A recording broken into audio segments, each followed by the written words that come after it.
చేసిన పని మనసుకు నచ్చితే ఎండా వానాలంటివి ఉండవు, ఎక్కడున్నా చేసేసేయచ్చు.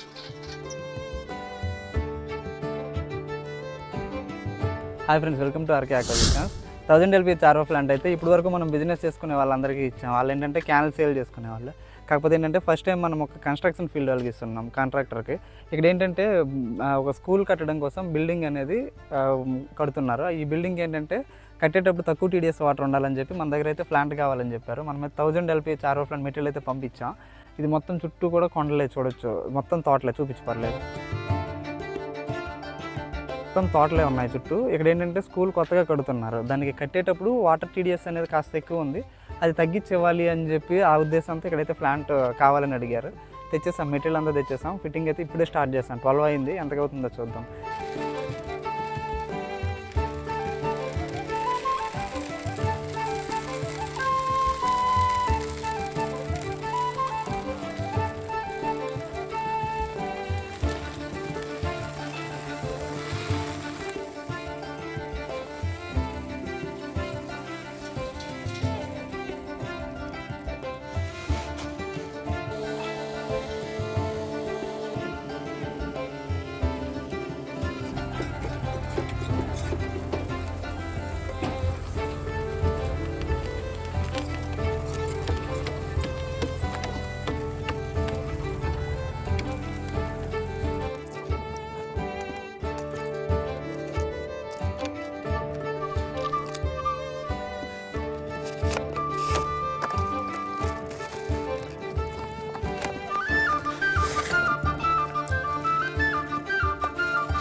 లేయర్ వెజల్ 1354 దాంట్లోకి శాండ్ని అయితే ఫిల్ చేస్తాం. ఇప్పుడు ఇది శాండ్ ఫిల్టర్గా యూజ్ చేస్తాం.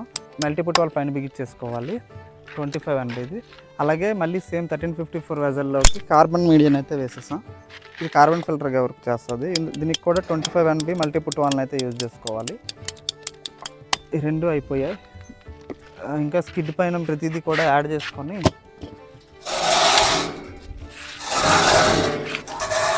అన్ని లెవెల్లో సెట్ చేసుకుంటే సరిపోతుంది. హై ప్రెజర్ పంప్కి ఫ్లాంజులు పెడుతున్నావా? ఓకే, ఒక 10% అయితే అయింది, ఇంకా 90% ఉంది. మొత్తం చూస్తే క్లారిటీ వస్తుంది. మల్టీపుట్ వాళ్ళని అయితే ఫిట్ చేసుకుంటున్నాం. ఆల్రెడీ శాండ్ అది నేను ఫిట్ చేసేసా. ఇంత్రా కంపెనీ మల్టీపుట్ వాల్స్ ఇవి 25 MB సైజ్ వస్తుంది. రైజర్ పైప్ కూడా ఏంటంటే 26 mm అయితే పైకి ఉంచుకోమని చెప్తారు, అలానే ఉంచేసుకొని ఫిట్ చేస్తున్నాం. శాండ్ ఫిల్టర్, కార్బన్ ఫిల్టర్ రెండు కూడా రెడీ అయిపోయినట్టే.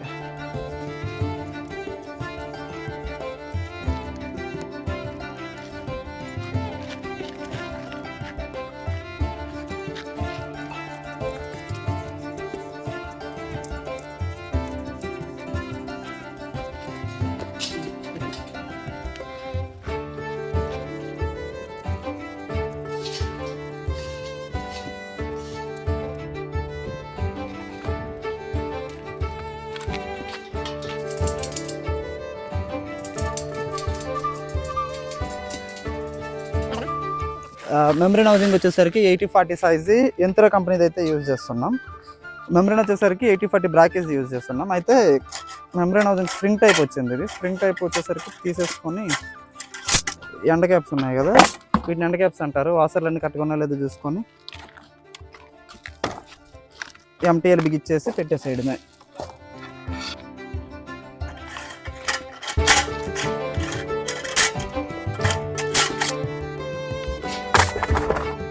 రెండు ఎండ క్యాప్లు తీసేస్తాం. ఇది హౌసింగ్ లోపల చూపించు. ఓరింగ్ లెక్కించుకోవాలి.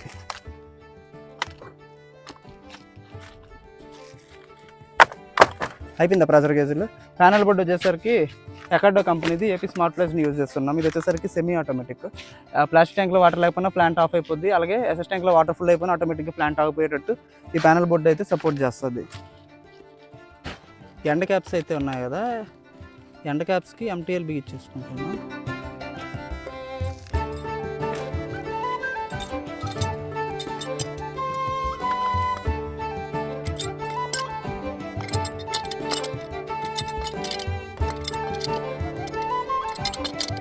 300 PSI ప్రెజర్ని కూడా సపోర్ట్ చేస్తాయి ఈ ఎండ్ క్యాప్స్.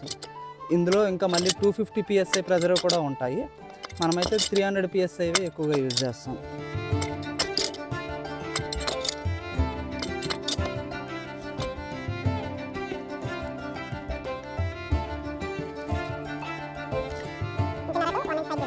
ఆర్ఓ ప్లాంట్లలో ఫ్లాంట్ మొత్తం ఒక 2 లక్షలు 3 లక్షలు ఖర్చు పెట్టి బిగిచ్చేస్తాం. అన్ని మెటీరియల్ ఉన్నాయి, మొత్తం కంప్లీట్ అయిపోయిందని లాస్ట్లో ఏమవుతుందంటే ఈ 2 ఓరింగ్లు కానీ మిస్ అయిపోయినా లేకపోతే అయిపోయినా వేయడం మర్చిపోతే జస్ట్ దీని కాస్ట్ వచ్చేసరికి 10 రూపాయలే. కాకపోతే రెండింటిలో ఏ ఒక్క ఓరింగ్ మిస్ అయినా సరే ప్లాంట్లో మనకు రావాల్సిన రిజల్ట్ కంప్లీట్గా పోద్ది. బోర్ వాటర్ TDS ఎంత అవుతుంది అంతే వస్తుంది. ఈ ఓరింగ్ అనేది ఏంటంటే ఆర్ఓ వాటర్ని రెజెక్ట్ వాటర్ని రెండింటిని సపరేట్ చేసే దగ్గర ఉంటుంది. జస్ట్ బై మిస్టేక్ ఏమన్నా ఇది తెగితే రెజెక్ట్ వాటర్ వచ్చి ఆర్ఓ వాటర్లో కలిసిపోయి మొత్తం కూడా TDS అయితే చేంజ్ అయిపోద్ది. అందుకు ఇందులో చిన్న చిన్న ఐటమ్స్ కూడా 10 రూపాయలు వస్తువు కూడా లేకపోతే పని అయిపోద్ది. అందుకు చూసుకొని చాలా జాగ్రత్తగా ప్రతి ఐటమ్ అయితే ఎక్కించేసుకుంటాము.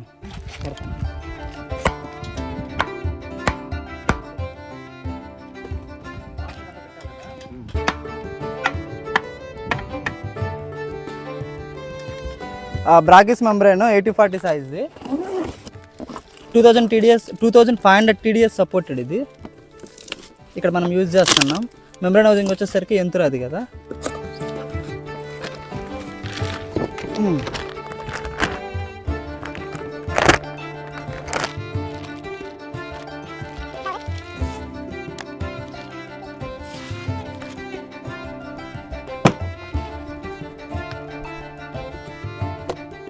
బ్రాకిస్ reverse osmosis BW 80/40 2500 TDS supported. ఇది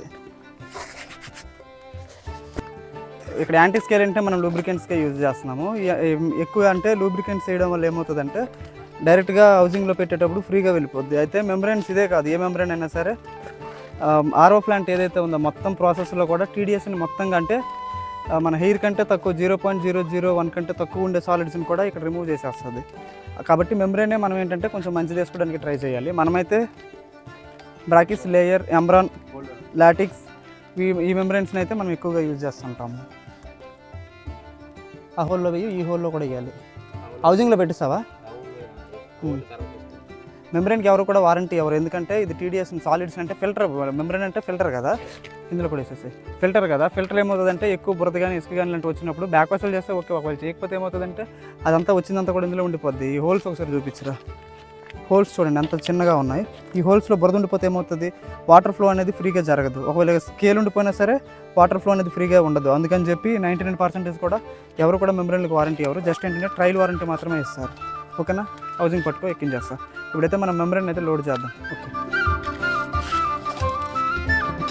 ఏదైతే ఇక్కడ కనిపిస్తుందో వాసర్, ఈ వాసర్ని వచ్చేసరికి మనం ఇన్పుట్ వైపు ఉంచుకోవాలి. ఓకేనా. అయిపోయింది, మొత్తం లోడింగ్ అయిపోయింది. జస్ట్ ఏంటంటే దీనికి కూడా లూబ్రికెంట్స్ అప్లై చేయి, ఇది తీసేసి. ఓకేనా. ఇప్పుడు ఇన్పుట్ ఎండ్ క్యాప్ను కూడా మనం పెట్టేసుకోవచ్చు. మెంబ్రెన్ది ఎండ్ క్యాప్ అంటే output end cap already fit చేసేస్తాం. ఇప్పుడు ఇన్పుట్ది, ఇక్కడ ఇన్పుట్ది బిగించే ముందు మనం క్లారిటీగా చూసుకోవాలి ఏంటంటే ఈ వాసర్లు ఉన్నాయా లేదా, ఈ వాసర్ అనేది కరెక్ట్గా ఉందా లేదా చూసుకోవాలి. ఈ వాసర్ కరెక్ట్గా లేకపోతే హౌసింగ్ చివర్ల నుండి లీక్లు వస్తాయి. ఈ వాసర్ కానీ కరెక్ట్గా లేకపోతే TDS మొత్తం అయితే తగ్గదు. పూర్తిగా ఎంతైతే ఉందో అది అంతే వచ్చేస్తుంది. చూడు ఇవి ఎలా ఉన్నాయి.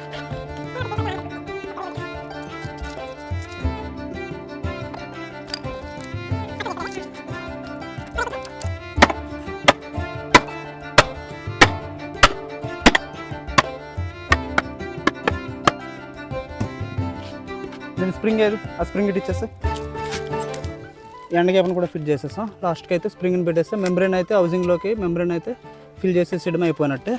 నెక్స్ట్ ఏంటంటే ఇంకా ఆల్మోస్ట్ ఒక 30% వర్క్ అయినట్టే. ఇంకా ప్లంబింగ్ వర్క్ మనం చేసేస్తే ట్రైల్ వేసేస్తే అయిపోయినట్టే. సైట్లు ఏంటంటే ఒక్కొక్క దగ్గర ఏమవుతుందంటే రూమ్ నీట్గా ప్లాన్ చేసుకుంటారు. ఇక్కడ ఏమైందంటే పూర్తిగా కన్స్ట్రక్షన్ ఫీల్డ్ కదా, ముందు ప్లాంట్ ఫిట్ చేశాక తర్వాత మేము మీద రూమ్ ప్లాన్ చేసుకుంటామన్నారు. కరెక్ట్గా నేను మా టీం అయితే ఈరోజు ఎండకు దొరికాం. ఎండ మామూలుగా లేదు.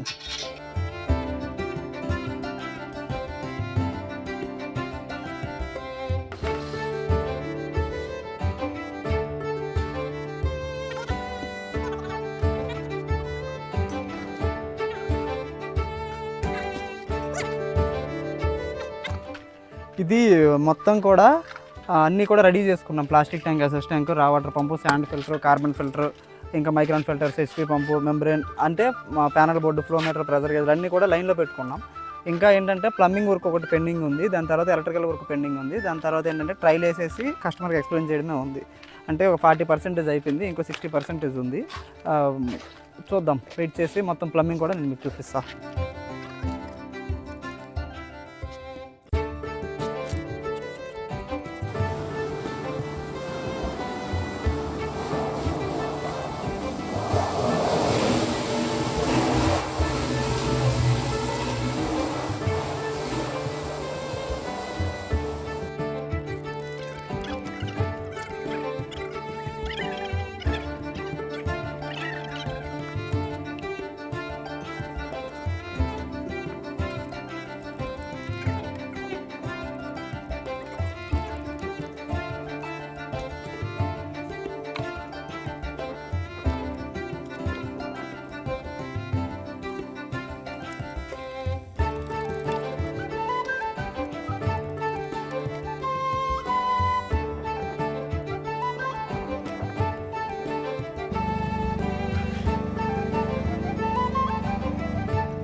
కార్బన్ ఫిల్టర్ వాటర్ మీరు చూడొచ్చు, అక్కడ పోతుంది. దానిని అక్కడ కాకుండా ఇక్కడ తప్పించి చేస్తాం.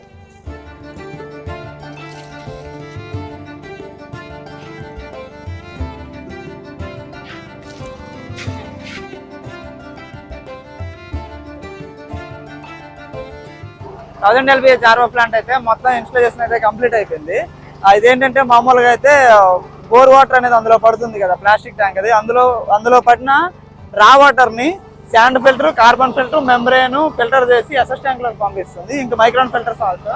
అయితే ఎస్ఎస్ ట్యాంక్లో పడిన వాటర్, ఇందులో ఉండే వాటర్ TDS ఎంత ఉంది, మొత్తం ఈ ప్లాంట్లో ఫిల్టర్ అయిన తర్వాత ఎస్ఎస్ ట్యాంక్లో పడిన తర్వాత ఎంత ఉంది అనేది నేను మీకు చూపిస్తాను. ఏదో ఒకసారి రైట్, ఇది బోర్ వాటర్ ఏదైతే ఉందో అది వచ్చి ఇందులో పడుతుంది కదా, ఈ పైప్ తీ ఒకసారి, TDS కావాలి. అటే దా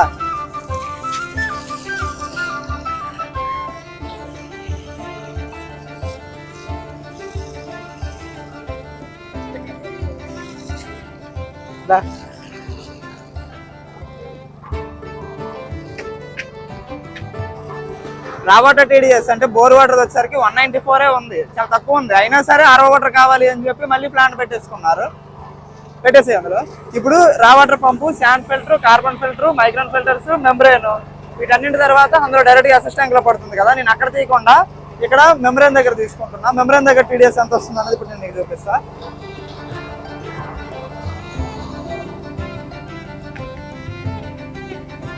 ఇది వచ్చేసరికి మొత్తం ఫిల్టర్ అయిన తర్వాత ఎలా ఇక్కడ అంటే డైరెక్ట్గా RO వాటర్ దగ్గర నేను తీసుకున్నాను. దీన్ని చూద్దాను అంత వస్తుంది అన్నది. 11 వస్తుంది, 12. ఓకేనా?